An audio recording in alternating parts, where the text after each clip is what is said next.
World building. Yep, need that.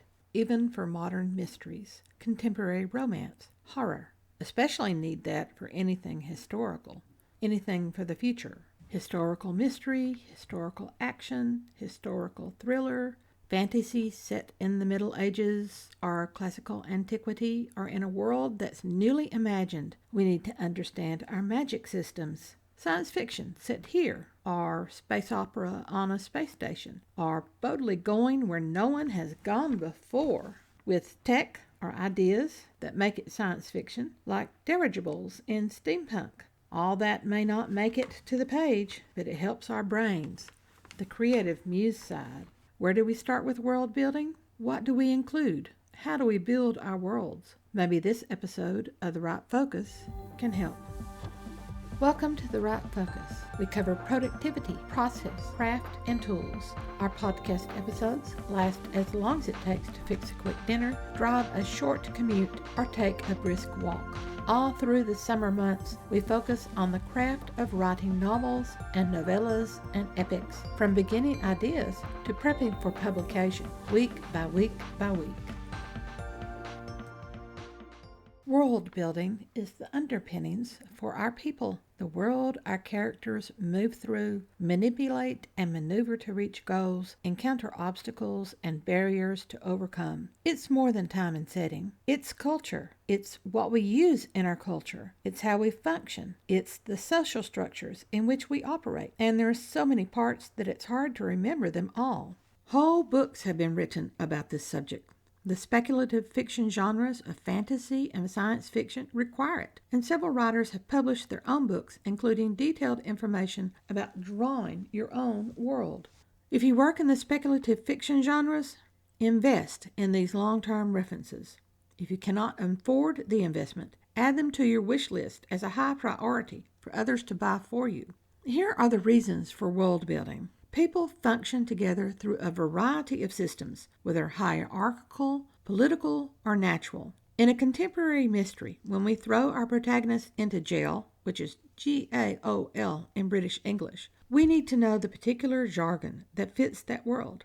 In life, we have whole sets of field-related jargon that we truly don't understand. Whenever we use a word that is specific to a field, we need to know the specific meaning. When we create the world of our novel, we also need to ensure that we understand how that world works. Nothing will jar readers out of a novel faster than misuse of a word that they use daily. A character who receives probation is vastly different from one who gets out on parole. Even contemporary novels must know their worlds. Here is my own partial list that I usually work through when creating my own world. Sometimes I work through every item on the list. Usually I don't. However, as of this writing, I'm over 20 books into fiction writing, counting all my pseudonyms, with a growing number of non-fiction books. When I began writing fantasy, in the dark ages, I filled a 3-inch ring binder with such diverse topics as weapons, food, sample names, locations, rank and status, and my own card game. This was a thick master book of the book. I broke away from that world for over a decade before I picked it back up when I began self-publishing. The binder was extremely helpful to remind myself of the world as I revised that earlier and very juvenile novel. Most world building occurs when we want to create a world completely separate from our own. If we're writing of a different culture in a different part of our real world, we need to build that world so we are not constantly researching the language, the social and governmental hierarchies, the plants and animals, the food and eating habits, the religion and its traditions and holidays, and a host of other things that we take for granted. How do we start world building? With the stomping ground. From there, we consider how the stomping ground fits into the world at large. Basic terms can trip us up, so never assume. For example, a city has a cathedral along with churches, while a town only has churches. A village has a church, while a hamlet does not. The distinction comes from what the population can support, not from the size of the population alone. Libraries and museums and theaters usually require a population with a higher level of education. All communities have methods by which they entertain themselves, whether it's vendors such as cinemas or organized recreation such as softball leagues. Whether historical or contemporary, real or speculative. We build our world simply by considering our own world. Our current and past life serves as a model. Stories are never in a vacuum. Even the space stations of science fiction have locations analogous to our contemporary world. A short list includes the ship berths at docks, warehousing, shops and workplaces, central government and business enterprises, entertainment and meeting spaces, services and commerce. Think repair shops and banks, agricultural areas, educational services, and cultural areas. While we do not have to delve into all of the following, we should have a good understanding of how these will occur. Often, in building the world, we discover intriguing snippets to add to our story, like J.K. Rowling's horrible candies of atrocious names and her development of the game Quidditch, which becomes a necessary plot element in every book. These intriguing snippets set our work apart from other similar stories and provide opportunities for licensing the snippets to game, toy, and clothing businesses, as well as many more opportunities. Here are the basic considerations. Communication. How does it occur within the stomping grounds and beyond to the region, local, state, national, and internationals? What areas would have better technology and why? Medical establishments are necessary for treating diseases and wounds. Basic hygiene prevents the spread of diseases. The level of medical care is dependent upon the level of communication and technology, as well as the support received from an enlightened ruling authority. Civil authority, elected or appointed or inherited, controls regions of the world. How does civil authority maintain its power? Through law enforcement, which always begins local. The enforcers of the law are not the makers of the law, nor are they the punishers of the law. Consider the legislative and justice systems in our world. What are these separate entities? Modern First World societies have separated these institutions. However, in antiquity, these institutions are closely connected. Law enforcement is considered separate from the military, an armed force controlled by the government for the sole purpose of the defense of the nation from encroaching nations. The military is land and sea and air based on the level of technology. While education has developed modern distinctions based on age, the procedure of learning remains on the principles of grammar, preparatory, and scholarship. Grammar schools provide rudimentary learning that the majority will receive. Complex preparatory learning leads to greater scholarship. Professional learning requires intense scholarship to master. Socioeconomic demographics create a modern caste system. In the past, birth, the blue bloods, inherited the ruling status. In the United States, we glorify people of great wealth or celebrity that has given them great wealth, whether they deserve their glorification or not. We mistake infamy for fame. What will the strata of your society be? Religion has had a strong role in developing our daily lives. Our weekly, monthly, and yearly calendars are based on religious observances. Holidays were formerly the only special observances of the year. And holidays, by the way, come from holy days. What will be the pantheon of your gods? Yes, even in contemporary novels, the characters will have gods, whether they are the gods of the major religions of our world or scientific beliefs. The ancient Greeks, while worshiping their gods, also ridiculed every one of their deities. Other cultures feared gods and would not dare be sacrilegious. The ancient Greeks also believed their gods were immortal, yet Norse gods knew they would die. All the ancient religions practiced human sacrifice, from the ancient Druids to the Aztecs and even the Greeks. For example, an earlier chronological event in the Iliad is Agamemnon's sacrifice of his daughter Iphigenia so the ships can launch for Troy. That human sacrifice exhibited his depravity, as well as shows the modern reader that Homer's appalled listeners had abandoned the practice of their past. Religions can also be government approved or not, accepted by the government but considered mere superstition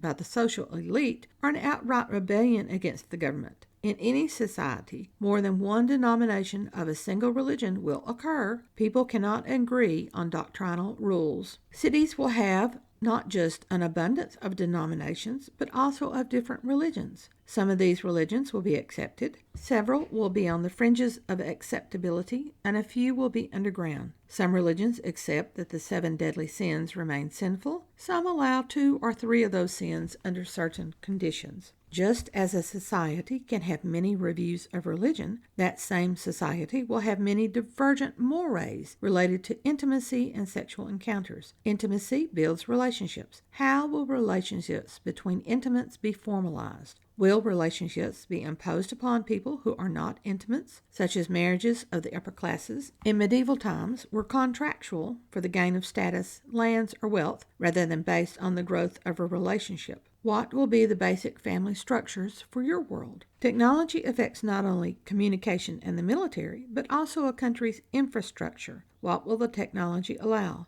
What cannot occur because of the technology or restrictions by authorities on the use of technology? Will you have underground technology? As we develop these areas, whether we go into great detail or just make a couple of notes, we need to watch for anachronisms. Now we look at the natural constraints on people. World building can be thought of as only topographical, and it is, but have you considered your world's mountains and valleys, plains and swamps, forests, meadows, pastures and fields, which are tilled acreage, ponds, lakes, oceans and streams, creeks, rivers, waterfalls and cascades, dams and river locks, frontiers and borders, and how will those borders be maintained? Old ruins and traces of previous civilizations almost lost to time. Understand the regions and the climates of those regions. How will weather systems work? How will people cope with the extremes of the weather? Two things greatly affected by climate are food and clothing. Food sources include farms, packagers, local markets, and brick and mortar stores, seasonal goods, and specialty items. As for clothing,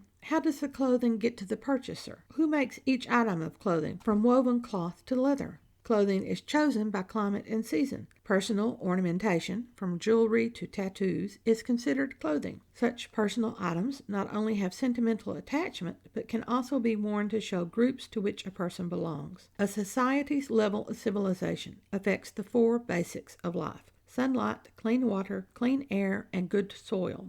First world civilizations struggle with pollution of water and soil and smog, which affect air and sunlight. Third world countries struggle to find good water and soil and may have sources that are polluted through inadequate hygiene. So how will your people of your novel have access to these four? Will they be so common that they're taken for granted, or will they require filters for use? Will finding water be drudgery, as it was on farms before wells and buckets had to be carried from local creeks and ponds? Will people jog along smog-filled streets? Will every step outside be an encounter with bad air? Large cities provide green spaces for their citizens. Small towns have easy access to the natural world. How do the green spaces change when the weather changes? How does access change? While the presence of something means that we take it for granted, the absence can be just as remarkable. On a space station, how the local institutions might provide representations of nature, and the reasons for those representations can provide intriguing asides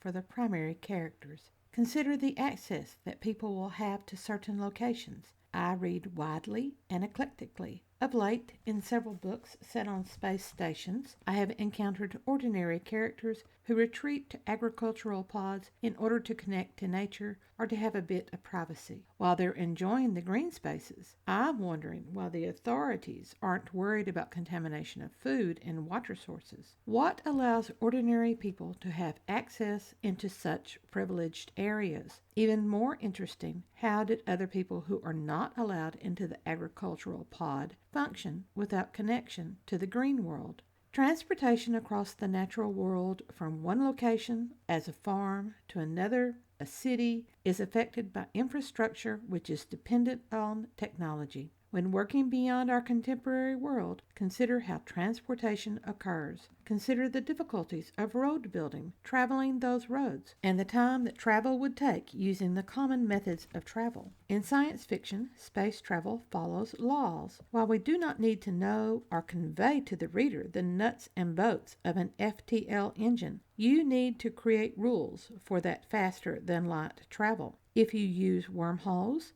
do you need FTL? Listening to film buffs criticize a film for breaking its own rules about hyperjump helps us realize the importance of following rules that we have set up. The colonial frontier stopped at the Appalachian Mountains until Daniel Boone found the Cumberland Gap. 15 miles became a common distance between towns because of how long it took to travel between them and back to the homestead. Historical novelists should consider not just how long it takes to travel a distance, but the difficulties of travel as well as the reason for the difficulties. Time travel will also operate by particular laws, and several speculative fiction works have pondered the problems when travelers change a historic event. Magic, while supernatural, is considered natural. It functions by many of the same laws that govern the physical world. How do the laws of magic operate? I advise you not to make your magic users omnipotent like a god. If a user of magic is unstoppable, how can they be stopped when they become a threat to society? Is magic grounded in the elements? Does it function like lightning? What effect does the use of magic have on its user? How is magic acquired? How does someone train to use magic? What can oppose this magic? What are the rules of the opposing power? Who cannot use magic? What determines who can wield magic and who cannot? Since magical users can go rogue, how can they be punished? What will cage their magic? Lastly, if at all possible, create an image board of key locations and maps and house space, station plans, and other specific elements. Purchase a large foam board or a science trifold project board. If you get tired of visitors seeing your world and yapping about your writing, a trifold project board can be stowed in your closet whenever they come. That's not all on world building, yet it's more than enough for starting your novel. It's enough for when you encounter difficulties and need to come back and figure out where the difficulties may lie.